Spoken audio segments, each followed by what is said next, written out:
Kabupaten Agam, Sumatera Barat. Tepatnya di kawasan pinggir sungai dekat Nagari Malalak Selatan. Hujan turun sejak siang dan tidak menunjukkan tanda akan berhenti. Kabut tipis mulai turun dari perbukitan, menutupi jalan-jalan kecil yang menghubungkan rumah warga dengan area persawahan. Malam itu terasa aneh. Tidak ada suara serangga, tidak ada suara ayam atau anjing kampung. Hanya suara hujan, deras dan panjang, seperti sesuatu sedang ditumpahkan dari langit. Ardi Saputra menutup pintu rumah kayu milik neneknya dengan perlahan. Pemuda berusia 26 tahun itu baru 3 hari pulang dari Pekanbaru, setelah lama bekerja di bengkel mobil. Sudah hampir 4 tahun ia meninggalkan kampung, dan malam pertama kepulangannya justru disambut hujan paling besar yang pernah ia lihat. "Nek, biasanya hujan di sini begini?" tanya Ardi sambil melihat ke arah jendela. Nenek Mariani yang sedang melipat kain hanya diam beberapa detik sebelum menjawab pelan. "Dulu nggak pernah selama ini." Ardi memandang keluar. Sungai Batang Malalak yang berada sekitar 50 meter dari rumah mulai terlihat keruh. Arusnya bergerak cepat, membawa batang kayu dan ranting besar dari arah ulu. Sesekali terdengar suara gemuruh kecil dari arah bukit, seperti tanah yang mulai runtuh. Pukul 9 malam, listrik di kampung sempat mati selama beberapa menit, sebelum akhirnya menyala kembali. Saat listrik kembali hidup, ponsel Ardi langsung dipenuhi pesan dari grup warga. "Air sungai naik, jangan tidur dulu malam ini. Bukit belakang sudah longsor kecil." Ardi mulai merasa tidak tenang. Ia lalu memakai jaket dan keluar menuju warung kopi dekat simpang kampung. Tempat itu biasa jadi lokasi warga berkumpul saat ada kejadian penting. Di sana sudah ada beberapa orang. Rahmat, sahabat lamanya, Pak Junaidi, kepala jorong, dan beberapa pemuda kampung yang terlihat gelisah.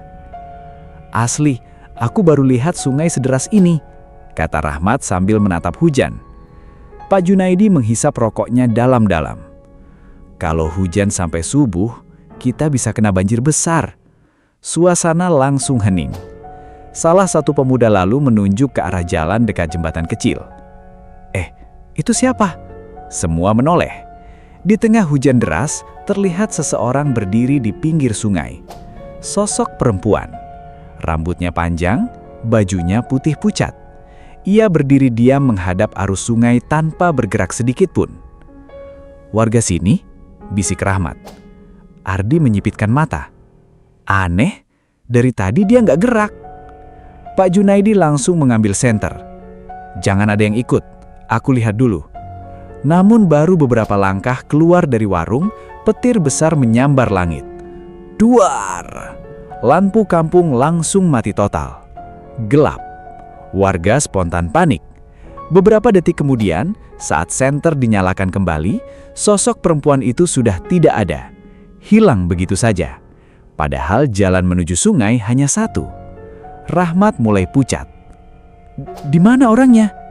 Tak ada yang menjawab, karena pada saat bersamaan terdengar suara seperti tangisan perempuan dari arah sungai. Pelan, panjang, dan sangat jelas meski tertutup suara hujan. Ardi merasakan bulu kudutnya berdiri. Lalu tiba-tiba, brak!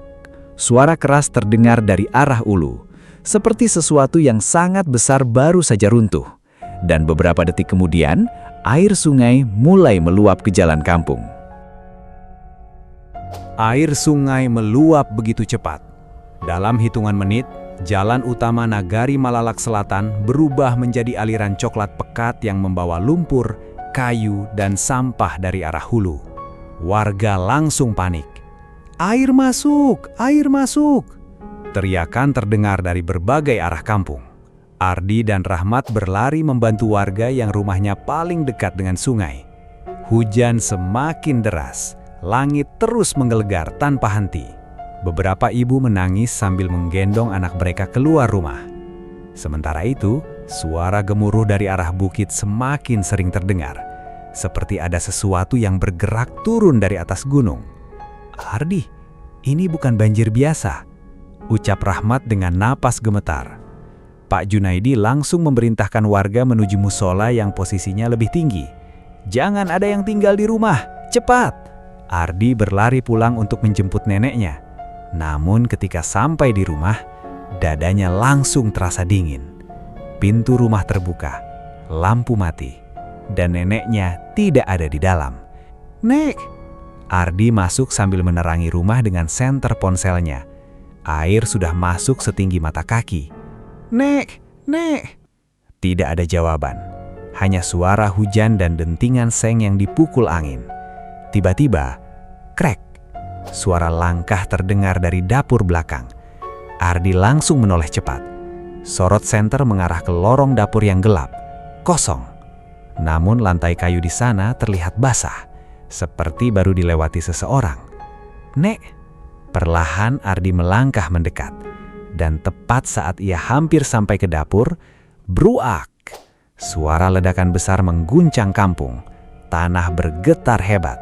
Ardi hampir terjatuh.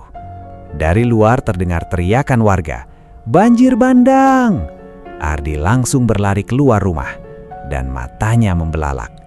Dari arah hulu, gelombang air hitam raksasa meluncur turun membawa batang pohon, batu besar, dan potongan rumah warga. Arusnya menghantam apa saja di depannya. Orang-orang berteriak histeris. Beberapa motor hanyut begitu saja. Tiang listrik roboh satu persatu. "Ardi, lari!" Rahmat menarik tangan Ardi tepat sebelum arus besar menghantam bagian depan rumah neneknya. Brak! Rumah kayu itu hancur dalam sekejap. Ardi hanya bisa menatap dengan napas memburu. Nenekku masih di dalam." Rahmat menahan tubuh Ardi yang mencoba kembali mendekat. "Jangan gila, kau bisa mati." Air kini naik setinggi pinggang. Hujan belum berhenti. Dan di tengah kepanikan warga, Ardi tiba-tiba melihat sesuatu di atas jembatan kecil dekat sungai. Sosok perempuan berbaju putih itu berdiri diam, masih menghadap ke arah air bah. Wajahnya pucat, rambutnya basah menutupi muka. Namun kali ini, ia perlahan mengangkat tangannya, seolah menunjuk ke arah hulu sungai. Dan saat petir menyambar langit, Ardi melihat sesuatu yang membuat tubuhnya membeku. Di belakang sosok perempuan itu, berdiri puluhan orang lain. Diam, basah kuyup, dengan mata hitam pekat, menatap ke arah kampung. Musola di dataran tinggi mulai dipenuhi warga yang selamat. Tangisan anak-anak bercampur suara hujan yang masih mengguyur tanpa ampun. Beberapa warga terluka akibat terseret arus dan terkena puing kayu. Ardi duduk di sudut musola dengan tubuh basah kuyup. Pikirannya kosong. Rumah neneknya hancur. Dan sampai sekarang, nenek Mariani belum ditemukan. "Di, minum dulu," kata Rahmat sambil memberikan botol air. Namun Ardi tidak menjawab. Pikirannya terus terbayang sosok perempuan di atas jembatan tadi. Dan puluhan sosok hitam di belakangnya. "Itu bukan manusia," bisiknya pelan. Rahmat langsung menatapnya. "Kau lihat juga?" Ardi perlahan mengangguk. Wajah Rahmat langsung berubah pucat. "Berarti aku nggak halusinasi." Belum sempat mereka berbicara lebih jauh, Pak Junaidi masuk ke dalam musola dengan nafas tergesa. "Pos ronda masih ada listrik dari genset," katanya. "CCTV kampung masih nyala." Beberapa warga langsung berdiri. "Kita bisa lihat kondisi bawah sekarang." Ardi dan Rahmat ikut menuju pos ronda yang berada sekitar 100 meter dari musola. Air di jalan masih tinggi, lumpur menutupi hampir seluruh kampung. Sesampainya di pos ronda, seorang pemuda bernama Dene sedang memutar rekaman CCTV dari kamera dekat jembatan.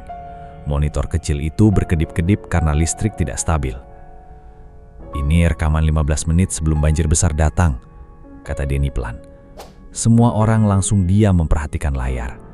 Awalnya hanya terlihat hujan deras dan jalan kosong. Lalu, sosok perempuan berbaju putih muncul dari arah gelap. Ia berjalan perlahan menuju tengah jembatan. Diam, tidak bergerak. Warga yang melihat langsung merinding. "Itu siapa?" bisik seseorang. Namun beberapa detik kemudian, layar CCTV mulai terganggu. Garis-garis hitam muncul memenuhi monitor. Dan tepat saat petir menyambar dalam rekaman, sesuatu muncul di belakang perempuan itu. Puluhan sosok berdiri berjajar di pinggir sungai. Tubuh mereka penuh lumpur, diam tanpa bergerak. Beberapa terlihat seperti anak kecil, beberapa lainnya seperti orang tua, dan yang paling membuat semua orang membeku, wajah mereka sangat pucat, seperti mayat. Astagfirullah, lirih Pak Junaidi. Tiba-tiba, kamera CCTV bergerak sendiri. Padahal kamera itu model lama dan tidak bisa diputar otomatis. Kini, sorot kameranya perlahan mengarah ke sisi kiri jembatan, menuju arus sungai yang hitam pekat.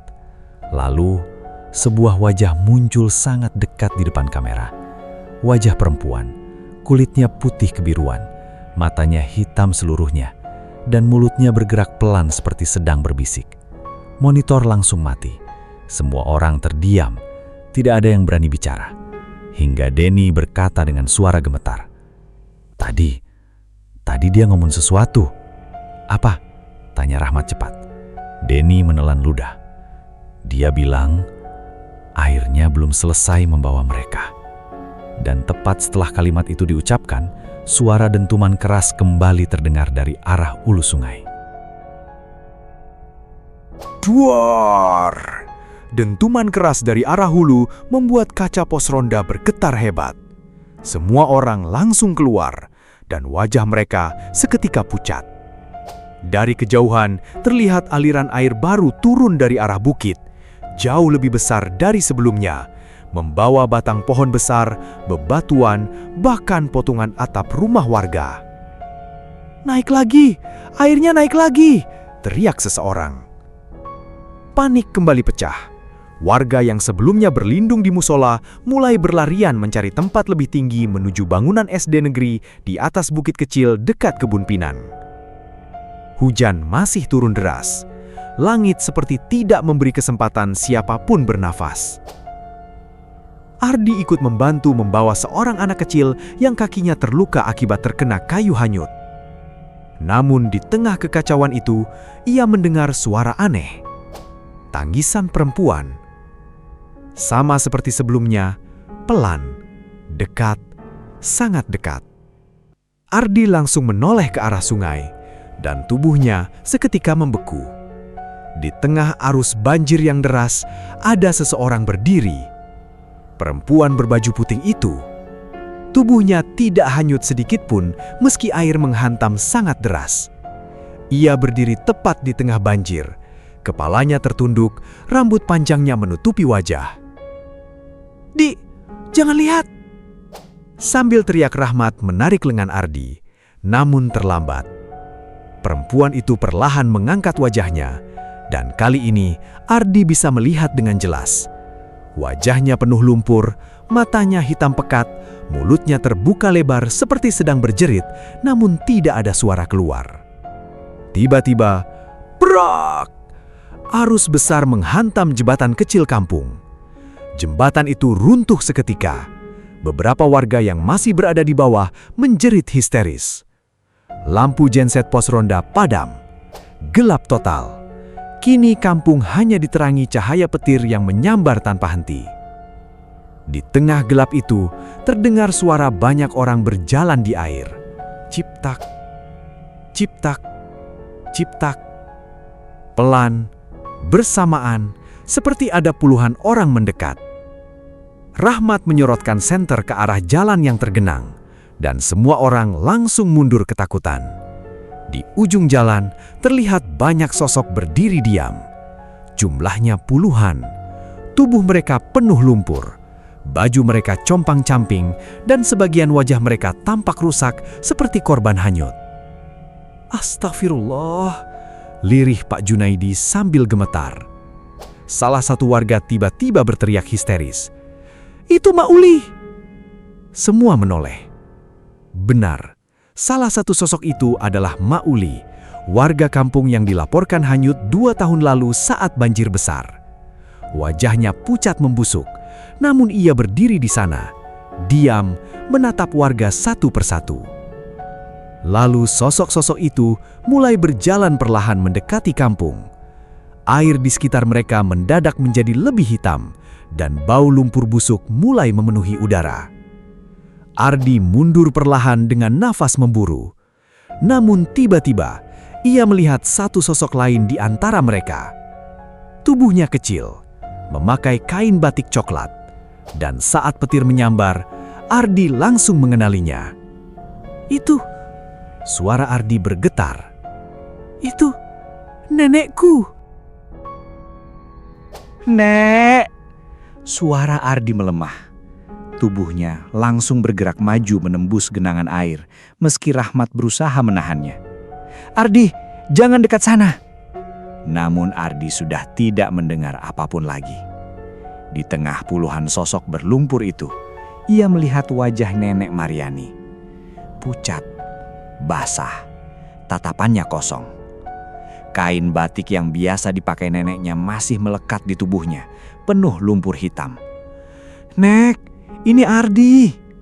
Ardi melangkah semakin dekat. Air sudah hampir setinggi lutut.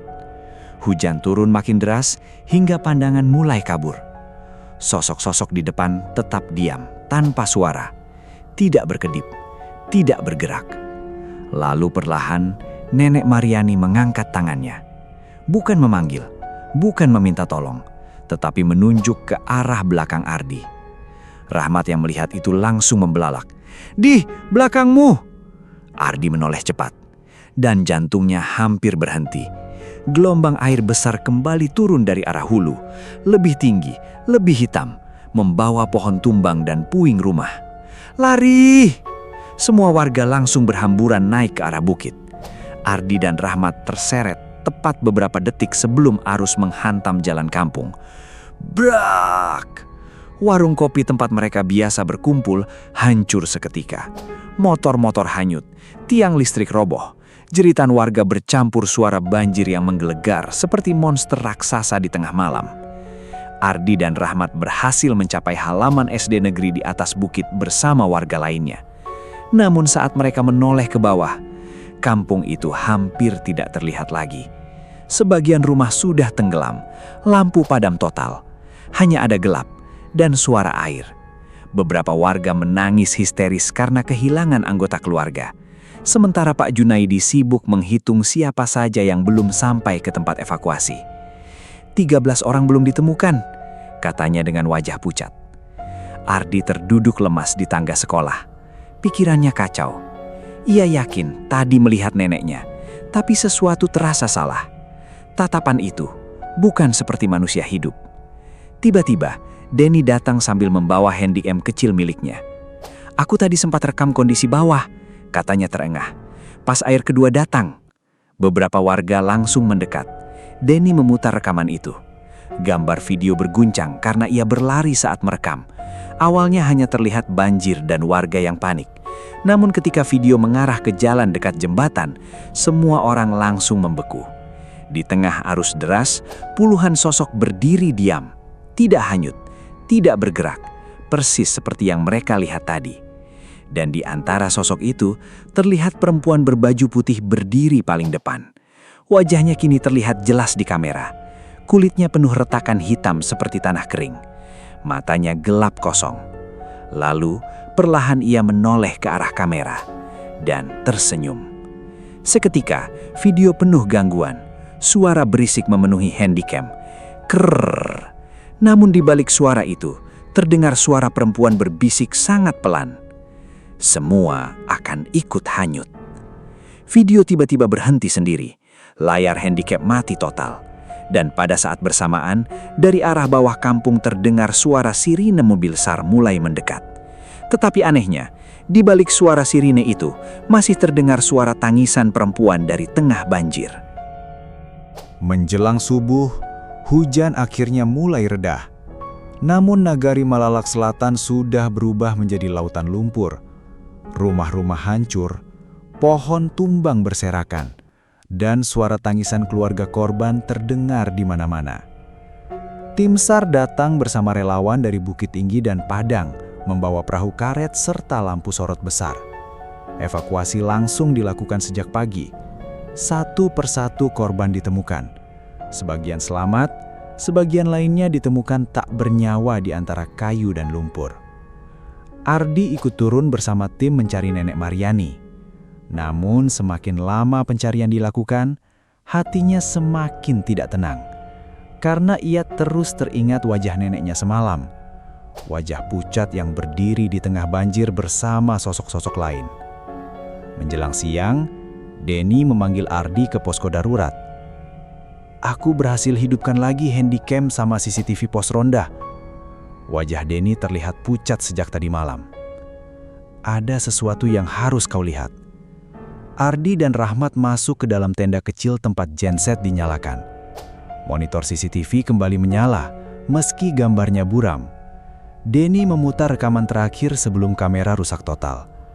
Awalnya hanya terlihat banjir besar menghantam kampung. Orang-orang berlari menyelamatkan diri. Lalu kamera menangkap sesuatu di dekat jembatan runtuh. Puluhan sosok berdiri di tengah arus. Diam, tidak bergerak. Namun kali ini gambarnya jauh lebih jelas, dan semua orang di ruangan langsung membeku. Karena sosok-sosok itu adalah wajah warga kampung sendiri. Beberapa di antaranya korban banjir bertahun-tahun lalu. Beberapa lainnya bahkan sudah lama meninggal. Rahmat mundur perlahan. Ini nggak mungkin. Lalu kamera perlahan menyorot ke arah perempuan berbaju putih.